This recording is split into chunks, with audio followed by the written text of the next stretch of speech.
Sadhguru, these days many people are diagnosed with thyroid problems, either hypothyroidism or hyper or hypothyroidism. Even though we are consuming iodized salt, still thyroid problems are prevalent. What is the cause of the increase in these problems? Is it stress related, like diabetes or hypertension? Can we overcome these conditions with Hatha Yoga or Kriya, or being in a consecrated space like Isha Yoga Center? What are the things we can do to come out of it?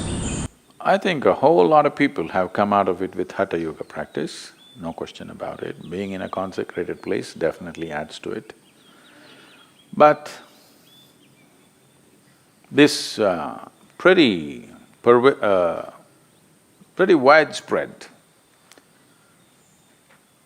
manifestation of thyroid imbalance. So we must understand this.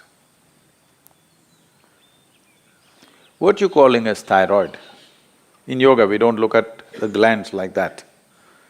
But medically, what you're calling as thyroid is that secretion within you which is trying to calibrate your system on a daily basis.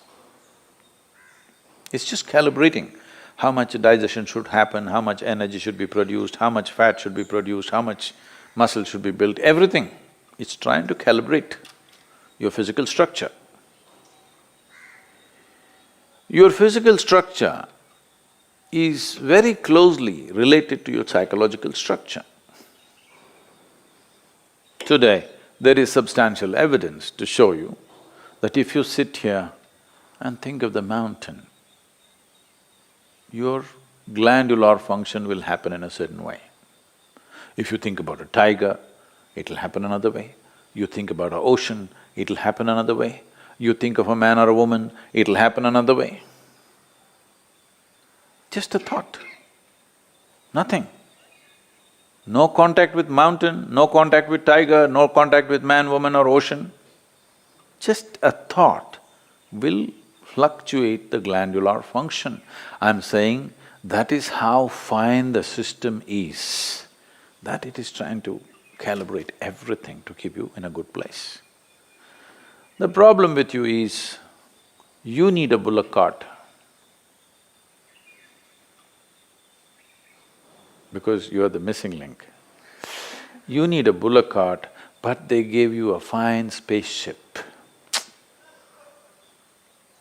Every little thing will do a world of things. Simply if you touch it, go boom, waves of stuff happening in the system. Simply if you look like this and make one conclusion about the tree, this will go into many varieties of chemical and other kinds of variations. Glandular functions will change. Wherever you may be, whether you're in Mumbai or New York or London, wherever, just look at the situation in which you're walking. Maybe socially you've gotten used to those things, but look at the kind of atmosphere you're walking in, the number of things that are happening, none of them are conducive for this life. You might have gotten adjusted to it. Maybe now you can't live out of those cities, that's another matter. But the life that you are is not seeking that kind of atmosphere. So the number of variations that are happening within you are not in your favor. Glandular dysfunction is just one manifestation. A very highly calibrated function of glandular function, one thing is the thyroid. It's easily noticeable. The first thing, your physiological and psychological parameters get thrown off a bit simply because disturbance. And another dimension is what's the disturbance that's happening from within you, your own psychological patterns. Another dimension of disturbance is what kind of food is getting into you. There is no way you can eat anything today which is not chemically infested. If you're eating very organic food, it's little organic chemicals they're using. It's come to that place. It's very difficult to eat something that's just grown in the wild forest. You can pluck out something and eat. That's very, very little, not even a small percentage of people are capable of eating that anymore. It's all from the marketplace. And what goes into the marketplace is all about more, not about what. And also this, in this country, all these things are gone now, don't worry. My grandmother, every day the vegetable seller, they used to come home with a basket. Just then in the morning they would have plucked, by 7:38 they're at the doorstep.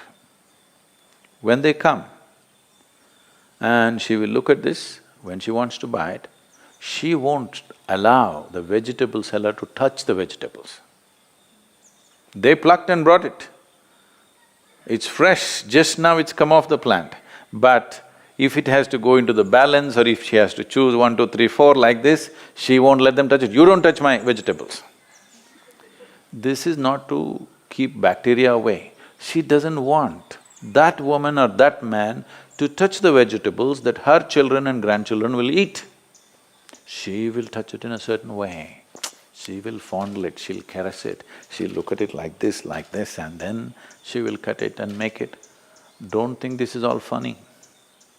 If all these things are missing in your life, you have to take pills to manage your glandular function, and there is no way by popping a pill you can get it into balance, you can suppress it. You cannot get it into proper balance, no way, because every day it's different, every moment it's different. This is calibration, a very active calibration that's happening. You kill it and just take a pill and somehow manage. You are a little dysfunctional machine. With this dysfunctional machine will manifest in so many ways, and you will only know it when you stretch it. When you're living with minimal stuff, it won't show up. It's like this. See, even if you have a flat tire on your car, at 20 kilometers you can drive home, Some things will crack up, some things will tear up, but still you can drive. Only if you're hitting 200 kilometers per hour, then if the tire goes flat, then you know you fly off the road. So that's all it is. If all these things are taken care of well, now when you rev up your life to function at a much higher level, simply it'll go. Now you rev up your life without bringing that balance, then you see it'll freak. You will see this happening all around you every day. So, to invest that much into our lives, well, you can't leave your city and go and live in the jungle. You can't leave the atmospheres and go away. At least you must equip yourself so that those things don't have too much impact on you. It'll anyway have impact, but how much is the question? How much impact? At least within your home, surround yourself with some plants. If there is no space, fill your room. This is going to have some freaky bedrooms. Open up half the roof. Oh, but there's another floor above, Sadhguru. Okay, open up the damn walls so that some sunlight comes into you. Yes. Not everything is closed and just one air conditioner is going brrrr all the time. This is one thing, the reverberations around you are freaking this body completely, all the time, brrrr. Particularly when I'm outside the country, particularly in United States. Even in Europe it's a little better. In United States, all the time something is buzzing, endlessly. When I come here, it's like, just still, which makes you alive. Everything is buzzing, you're like Most people are not conscious of it, but it's happening to them. The very fact that they're sleeping 8 hours a day is just that they are not living in their natural habitat. They are trying to protect themselves by sleeping. So, to protect yourself from disease, to protect yourself from mental illnesses, to protect yourself from all kinds of imbalances, you sleep 8, 10 hours a day. This is half your life, you're dead. Death is always a good fix. But that's not the fix we are looking for. We are looking for a life fix, not an end fix. If you end something, it is fixed, isn't it? Fixed or no? Fixed, but not the way we want. We want to be here, alive and be fully fixed. So if this has to happen, you can. I know you may look freaky, even I will think you're freaky. But you can bring some plant life into place where you sleep.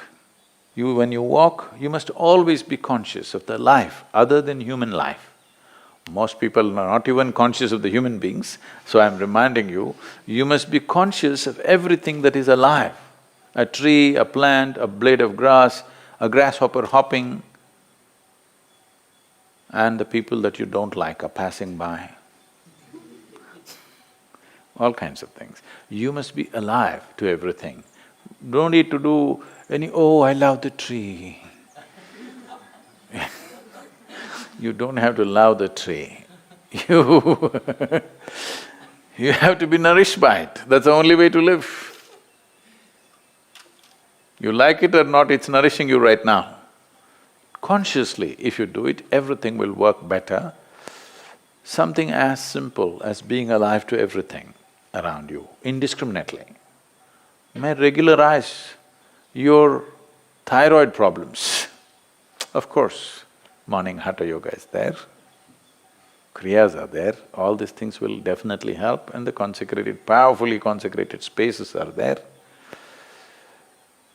Many things. One of the main reasons is human beings are becoming less and less active as technology grows. In a day, on an average human being, how much activity, physical activity they used to perform in the past, previous generations of people, and how much physical activity all of us are performing right now is abysmally low. With such a low level of activity, keeping the balance in the system is difficult. So little imbalance, don't go to bed. If you feel little imbalanced, you must jump into activity. Wherever activity is happening with some vigor and joy, you must jump into that activity and do more and more of it if you're feeling sick. Really. Because the moment you go back, you're empowering that. Well, if you're very ill, that's a different thing. But otherwise, you must… we are talking about essentially glandular dysfunction of various kinds. Activity is a simple solution for everything. And don't make activity, for those of you in New York, I'm telling you, don't make activity, you have that health band on your thing. 10 steps, 12 steps. Don't do this, that's not the way to do activity, you may get more sick by doing that. Simply, joyfully doing something. Being joyfully alive. Activity is, if you do not know how to sit here and be exuberantly alive, just go and play. Play a game, run around simply. Just imitate the grasshopper when you're walking. Try. Why not? You never did this?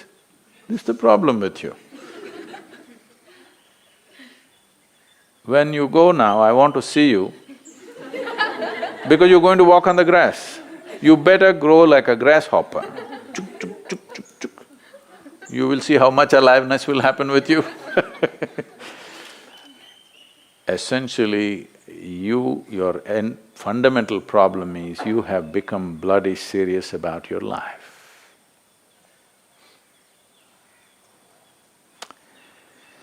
So, we have to again remind you, you will die anyway. Don't be so serious about it because it'll get over in no time. You must loosen the grip. Now if you loosen the grip, that last scene can be different. Otherwise, people see you, that's a great thing that happened to you. You loosen the grip. Now itself if you loosen the grip, you will see life will happen wonderfully well for you.